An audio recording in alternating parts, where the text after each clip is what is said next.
Welcome to I'm Your Target Demographic, and welcome to What is Wednesday. My What is Wednesday videos tend to be little corners of the nerd world that you don't know about, but this video is going to dive into how some of those little corners managed to come to life. The corporation called Kickstarter began in 2009 with the premise that sometimes fans would be willing to pay in advance to make a project happen. It began as a US-only site but quickly expanded to many other countries.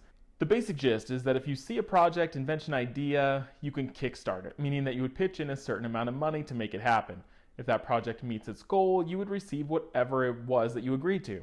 If the project fails to meet its goal, no money is collected. However, there have been cases where a project will meet its goal, but you won't actually get the product. Maybe they just flaked on it, or maybe it ended up costing even more, so they still can't complete it. If this happens, Kickstarter does not guarantee the product, but an individual can file a lawsuit if they pay and don't receive what they were promised.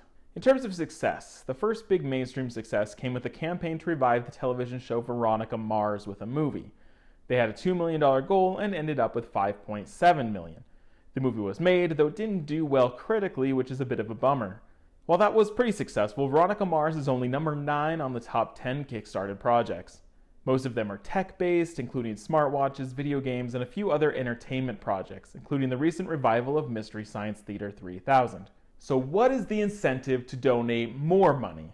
Each project has different reward levels. If you only donate $5 to a campaign, you likely won't get much. If you donate thousands, you'll likely get much more than the product that you're discussing.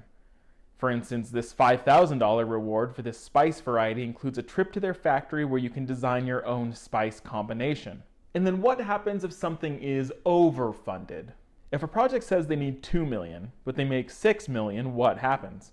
Usually a project creates what are called stretch goals. This is usually something that we all get if the project stretches to that amount. Cool, we reached our goal, but if we can get to $100,000, we'll attach our ebook for free. Usually in the case of games and technology, stretch goals include new features, levels, additions that make the product better. It's time to discuss something that's on the mind of critics of Kickstarter. On the screen we see a Kickstarter for Shenmue 3, a popular Japanese video game. We, the fans, can kickstart the project to be released on PlayStation 4. Sony is involved with the fundraising efforts, including campaigning for this fundraiser during their latest E3 conference. But if Sony is so interested in making this and confident in their product, why is it up to the fans to donate the money? On a similar scale, celebrities have begun to kickstart projects like movies and albums. Zach Braff kickstarted his film Wish I Was Here, getting over $3 million in funds. But Braff is a huge celebrity with big celebrity friends. Why are they tapping into the common folk to pay for his passion project? I don't have the answer, but it's definitely a critique of the direction that Kickstarter may be taking.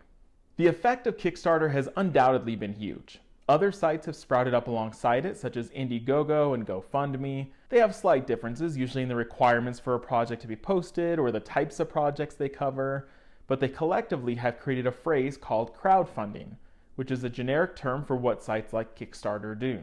From small projects like crafts and hobbies to large projects like technology and entertainment, Kickstarter is a place to make dreams happen, assuming that they've done their research and can actually make it happen with that amount of money.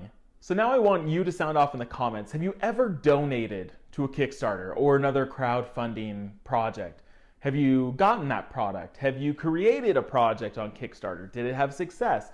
Let me know your experiences with projects like this in the comments. And as always, make sure you like my Facebook page at facebook.com/IAYTD and check back here every Wednesday for a new What Is video. Thanks a lot.